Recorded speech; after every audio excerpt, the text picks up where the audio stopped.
Bismillahirrahmanirrahim.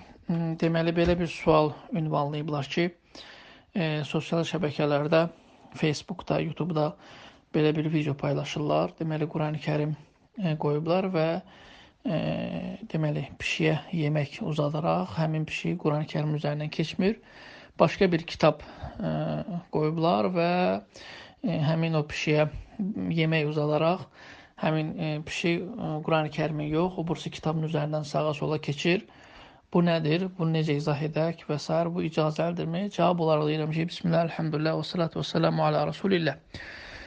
Bu cür işlər etmək caiz deyil. Quran Allahın kitabıdır. 1. Qurani-Kərim hörmət olması və onun içində olan ayətlərə inanılan və ona əməl edilən bir kitabdır. 2. Qurani-Kərim təcrübə kitabı deyil. Biz zaten Qurani-Kərimi inanmışıq və ona iman gətirmişik və onun içində olan ayətləri tam bir şəkildə təsdiqləyirik ki, Rəbbimizin kəlamıdır.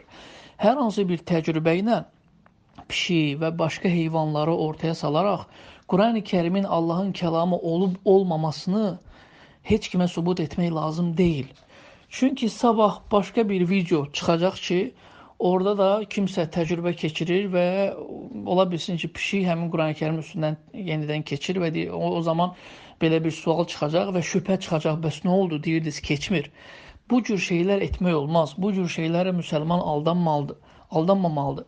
Müsəlman ağıllı olmalıdır. Müsəlman hikmətli olmalıdır. Müsəlman bu cür məsələlərə biraz dərin düşünərək baxmalıdır. Quran Allahın kəlamıdır. Quran təcrübə kitabı deyil. Bu işləri görmək də icazəli deyil. Qurani-Kərimi anlamaq istəyən, Qurani-Kərimə inanmaq istəyən zaten inanır.